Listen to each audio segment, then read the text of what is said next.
Welcome everybody to episode 6 of If I Were the Committee, starring your host Darius Brockett. As you notice, there's no guest today, and it's just me. This is going to be more of a instant reaction because we finally have the penultimate college football playoff rankings, the second to last rankings before we get to the final one after conference championship weekend. And if you are sleeping under a rock, a lot of news have happened between Lane Kiffin and the Ole Miss saga from when I had an episode last week with Miss Allie Gearing to now where they are in the playoffs, but without Lane Kiffin. Texas A&M lost against Texas. A lot has happened, and we have a lot to discuss. So this is going to be more of a solo rant-ish episode because I've been very disgruntled with the committee this year, but I've also have to give them their credit to both extents. I will be fair on both sides of this argument. But if you've been sleeping under a rock and you don't know what's going on, a lot of drama is taking place, and it starts with our first ever shakeup in the top four, where number one sits Ohio State, number two sits Indiana. Texas A&M falls out of the top four after their loss to Texas, and they are replaced with Georgia. Georgia now sits at number three. Texas Tech gets a bump at number four. So that is our top four. If we were to go straight seeding, those would be who have the buys. Then we go Oregon, Ole Miss, Texas A&M, Oklahoma, Alabama, Notre Dame sitting at 10. That rounds out our top 10. And our first two that will be out if the college football playoffs were to start today would be BYU and Miami. And we've reserved a space for what looks like could be Tulane if they win their conference championship game. They would be the highest group of five. And the ACC champion, if Virginia wins, they will also command a spot in the college football playoffs. And they come in at 17. So I want to dive into the whole Lane Kiffin thing first. I feel like that is the biggest thing that will affect Ole Miss, but also not affect Ole Miss, right? So if you don't know what happened and you haven't been aware, Lane Kiffin leaves to go to LSU, right? A whole lot of debacle and all that. And Charlie Weiss Jr. will also be leaving to go to LSU, the offensive coordinator for Ole Miss. However, he will be allowed to stay and coach the team through the playoffs. They have now elevated Pete Golding to be the head coach to coach them not only through the college football playoffs, but into this new era of the Ole Miss Rebels and their college football program. I have of mixed emotions about this. I do wish Lane Kiffin was able to stay and coach his team throughout the playoffs. I think that would have been a big help. That would have been a massive thing for something that I believe Lane Kiffin probably wanted to do.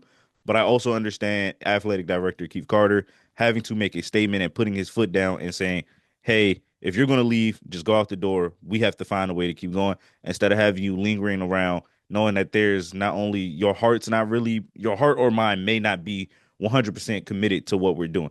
So I fully understand both arguments of it. I do think Lane Kiffin is getting the bigger brunt of the issue because Keith Carter was the athletic director who said, hey, we need a decision after the Egg Bowl. And we get that decision. It's not the decision everyone is happy with, but Lane is happy with it. And me, I don't know him personally. So all I can sit here and say is Lane Kiffin, if that's what you are, if that's the decision you want to make, I wish him nothing but the best at LSU. I am of the belief I think his best chance of winning would have been staying at Ole Miss. I think that was the only way he could have gotten out of this situation without it being as hectic or as messy as it's gotten. Staying in Ole Miss would have been his best bet. But again, that's neither here nor there. But also the committee and this data point that was a lot of people we've heard when we talk about missing a key player or a key person would be Florida State. This is a little bit different. I do not know if this saves Ole Miss. I believe it does currently. They win, they're in. There's nothing that's going to save them. They won the Egg Bowl. That solidified them at 11-1. Best season they've ever had, putting them in the college football playoffs. That works out. So I do not see that being a big issue. And they still got some dudes there. Charlie Weiss is the offensive coordinator. He's going to be the one calling the plays. Pete Golden, who's the defense coordinator, he'll still be heading up that defense. And they didn't lose a massive blow. Although Lane Kiffin, we will look at as the mastermind of building this program and building that roster, it will have to move on without them. So for the whole Ole Miss situation, I'm okay with them being in the playoffs. I'm not upset at it. I think it works out for them. Then obviously we get to the nitty gritty of it all when we have to look at Notre Dame sitting at 10, which means they are currently in, they are safe, but they are still on the bubble. It goes back to the Miami conversation and what does that do? Hunter Yurachek, the voice of or the chairperson of the committee, have really talked about it, and he said we are not comparing Notre Dame and Miami side by side says that the grouping has mostly been Alabama, Notre Dame, BYU, and Miami, which means they have yet to been in a position for them to be looked at next to one another when you look at their resumes. So if you're out there and you're trying to see what's the argument for Miami, Hunter Yurchek just said it right there. I do think Miami's getting screwed out of the raw end of the deal, and that's not the only team that I believe is getting screwed out of this deal. But Miami, after that loss, after their second loss, goes on a war page, a rampage. After losing to SMU, they go on a rampage of just blowing teams out, winning by 25, 30, 30 plus. And they again, the committee rewarded them of that. They showed them when they were 18, you had to work your way back into it. They were rewarded with how you play, and it shows. But to say Notre Dame is in, and even of their common opponents, Miami has a better win against Pitt than Notre Dame does have against Pitt. Miami has a better win against Notre Dame because Notre Dame doesn't have that win. So when you compare all those things side by side, it is a very much iffy thing. And I do think Miami deserves at least a chance. But also, I sit on this notion of, hey, Miami, if you were to play in a conference championship game, this would be a whole different issue. And for those who don't know, Miami's not in the conference championship game, although the record would have them in the tiebreaker. They lost that tiebreaker to Duke and Virginia. Virginia only has one loss in the conference.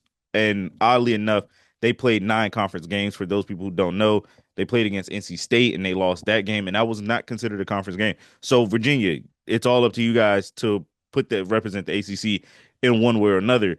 And Duke being 7-5 is not the best look of how you want to go into this as if you're Jim Phillips, the commissioner of the ACC, and it's a bad look. It's a terrible look. The tiebreakers, this is how you do with it, but you could have vetoed it. Again, there's been cases like this before for like national championship play or conference championship play where you just go with the highest ranked conference, the highest ranked team within your conference that is ranked in the top 25. They will be one of the teams that represent them.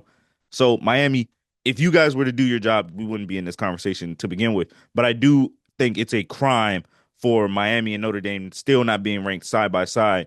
And I do think it's a load of baloney. Now, with all that being said, there is additions to it with more of what Hunter Yurchek talked about. This conference championship week is just as important as, if not more, because there still can be movers and shakers. Hunter Yurchek was asked about it, and he asked, could teams that's idle, could they see themselves moving up or moving down for just not playing? And he flat out says yes. He says there's a way for like teams can be moved up or down in this. So then that leads into a whole nother conversation of what do you do with such and such teams? But before I go into that, I want to cycle into Texas. Texas over this weekend has made a lot of crying and a lot of arguments of what they should be and why they deserve to be a college football playoff team. Now, we've heard Steve Sarkisian say it will be a disservice.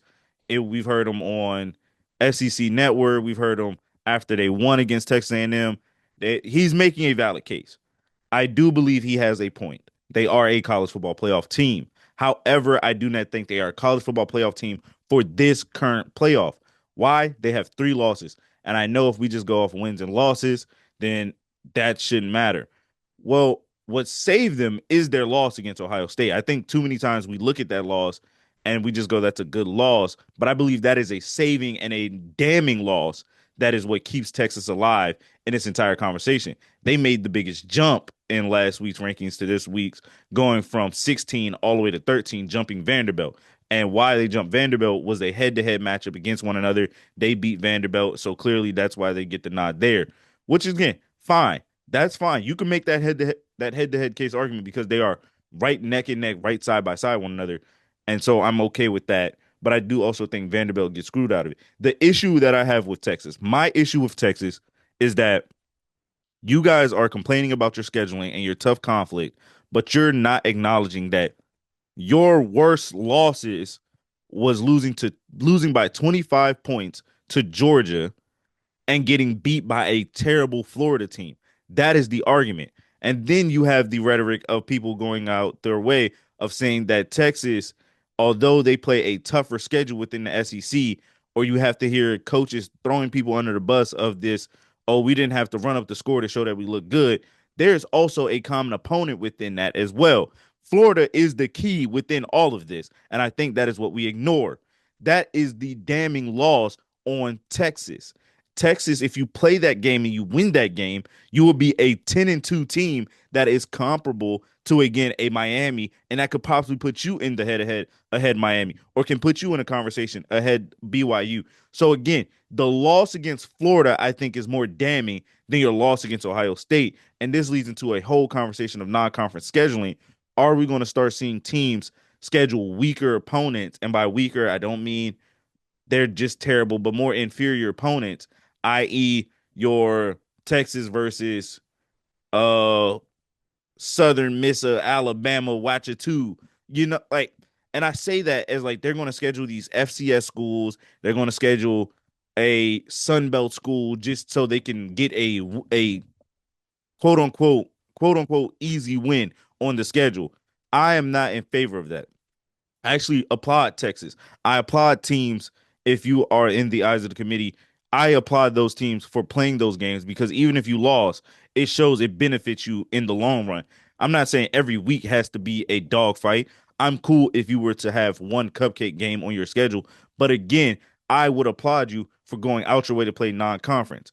I've talked about it ad nauseum with my guests who've been on my show. Texas A&M, they played out of conference against Notre Dame. Notre Dame's entire schedule is a non-conference, scene that they're independent, but they play USC. And although they won, that is their one good win, but it does hold merit. BYU, Texas Tech, Ohio State played against Texas, Miami, they played Notre Dame, and they go play Florida. They have those out of conference games against Power Four opponents that hold weight. Georgia played Clemson. So I say all that as if this non-conference schedule argument is going to become a big problem because every year the committee values something different. And I believe if we can get someone who can be head of scheduling that can say every power four has to play at least one power four across the board. You have 12 weeks. You have a 12-week schedule with your two buys. You at least two or three of your non-conferences have to be filled with a power four opponent. That will take care of most of those things. Then you have your nine conference games. That solves a lot of those issues. But again, we are not at that point, and there's individual schools or individual conferences who make these schedules months or sometimes years in advance. So that is its also hold up. But if you are Texas, I do not disagree that you are a playoff caliber team, but you are not the most deserving team, and you are not the best team that should be in the college football playoffs because that loss against Florida is a stain on your resume. And I believe if we're going to use this, we have to acknowledge it very well. Following up with that, the committee has done a lot of eye tests and what they deem worthy. That has probably been my biggest gripe this year of the entire committee, but I also have to give them credit for being by far the most consistent, right? They have upheld the idea of eye test over analytics, and that is okay with me. However, it does become a problem when you do have all these 10-2 teams in this massive like cluster, right? Alabama, Oklahoma, Notre Dame, BYU, Miami, Vanderbilt. You have all these cluster teams, and you just go eye test, eye test, eye test. I think at some point when you have this pod and cluster, we have to go by the analytics margin. We have to see who did what, where did they fit, their margin of victory, who did they play. And again, it's a week to week basis, but also you are going to chart what's a good ranked win versus a non-ranked win. And then when that team has to face them the following week, you'll kick the team that lost out of that non-ranked. So if, even in the matchups of head to head, it looks different. Notre Dame had a good win against a Pitt team that was pretty good and that was ranked. But Miami, when they come to them, it's not the same. So it affects how you would look at a good ranked win versus a non-good win. Again, I say all of this of like the eye test is something that has to be studied where we have to at least have some form of a guideline analytics. I say there needs to be at least five key guidelines that every committee needs to follow. And then we could do the subjectivity. Then we could do the eye test. Then we could do the resume, the strength of schedule, yada, yada, whatever freaking metrics you want to go by. But there needs to be at least five basics of a criteria of what considers a playoff team. So not only do we have the best, we also have the most deserving and who've earned it. It's a lot. And I know it sounds like I'm rambling, it sounds like I'm ranting, but I'm not overall. I'm not mad at the college football playoff standings. I'm not upset at it. I've said the same thing every week. Miami, if you took care of business, you would be in. However, I do think it is a travesty if Notre Dame gets in and Miami doesn't, only because one team we saw in week one beat the other. That is the clear cut metric of who deserves to be in, who doesn't. But outside of that, Miami, if you don't go in, you don't. But I do want to talk about some of the fun scenarios that can happen, right? In this week's rankings, we see three group of five teams that are in the top 25 for the first time. And I think that is a very glaring and a very interesting thing that we are seeing. Tulane comes in at number 20, North Texas comes in at 24, James Madison comes in at 25. Those are all very important games who will all three of those teams will be playing in conference championships. And the reason why I think it's important is because Virginia for the ACC would need to win to only have one group of five team in. If Duke wins, we could see a scenario where there are two G5 teams in the college football playoffs. And for starters, I will throw this out here now. I am all for that. I know a lot of people don't want to see it because they don't see those teams as worthy teams to be in the playoffs. I've heard a lot of the conversation of should the G5 have their own college football playoff? No, I'm okay with the little guy getting in because every dog has his day, and any given Saturday or any given Sunday, someone can get beat or will get beat. So I'm all for it. But I do think it is interesting how North Texas and James Madison, who probably have a lot to gain from this. Tulane is in a situation where they win, they in. But even if North Texas or James Madison are sitting there in the wings waiting, there's a lot that we can see that can shake up a whole bunch of things if it does not go right or if it goes horribly wrong for Virginia. And if Duke wins, we will see for the first time ever in any college football playoff iteration, multiple G5 teams in, and I'm for that. But even outside of that scenario, you have Texas Tech who will play BYU in the Big 12. Texas Tech comes in at 4, BYU comes in at 11. Again, we heard Hunter Yurchek say teams who are not playing in conference championships can get moved up or can get moved down. And this has a chance to help Miami's case. Miami, you would need BYU to get the brakes beat off of them, how they did earlier when Texas Tech and BYU played, and it was like 44-14, I believe. So that holds a lot of weight. Georgia versus Alabama is a game that holds a lot of weight. Alabama sits at 9. The committee also said we're not going to punish teams for playing in these conferences. We're not going to punish them as bad. But sitting there at that 9 spot is a little dangerous because if Georgia beats you this time and you split your head to heads 1-1, I do still see a chance where Alabama falls in, but Alabama would just sit there at 12. And I think that's what would change everything. But also, there's a case where Alabama win, they're in, and that kind of knocks Notre Dame out of the playoff spot, or it just reconfigures a lot of things.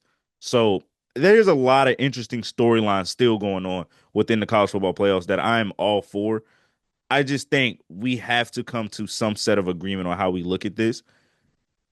This is probably a good playoff. This isn't a bad playoff, but the metrics of it all is a little bit is a little bit wishy-washy for me. Every team has an argument. I will stand here and say that now.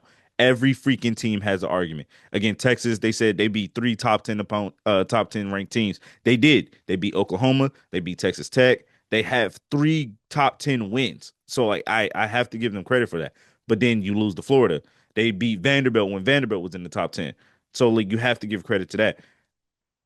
This now does open the door to the idea of college football playoff expansion. For those who don't know, the conferences and everyone decided to push back the deadline for seeing what would they do with the college football playoff format to January. It was originally going to be December 1, but now it got pushed back to January.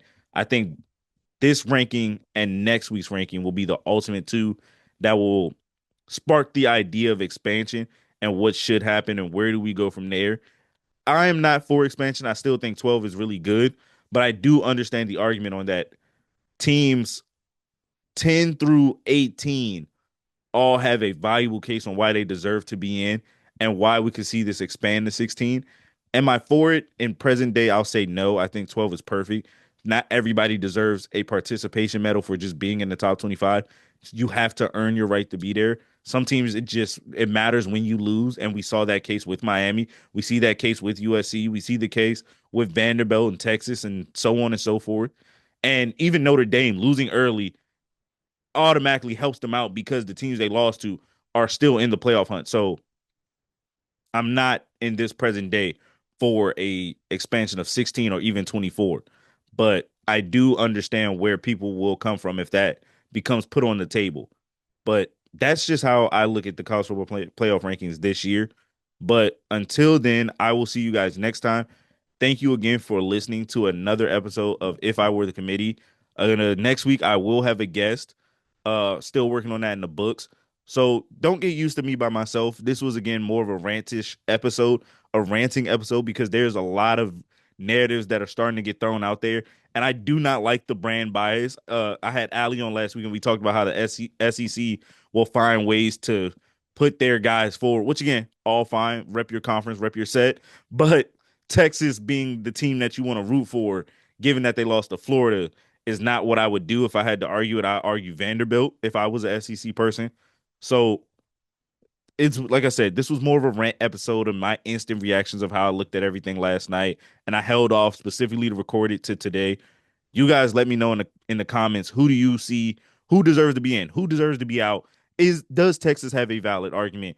What should happen, or what are the craziest doomsday scenarios that we could see? Are you all for college football playoff expansion? I will see you guys at the next episode. You guys can follow me everywhere at Brockett Media, Brockett Media on all my social platforms.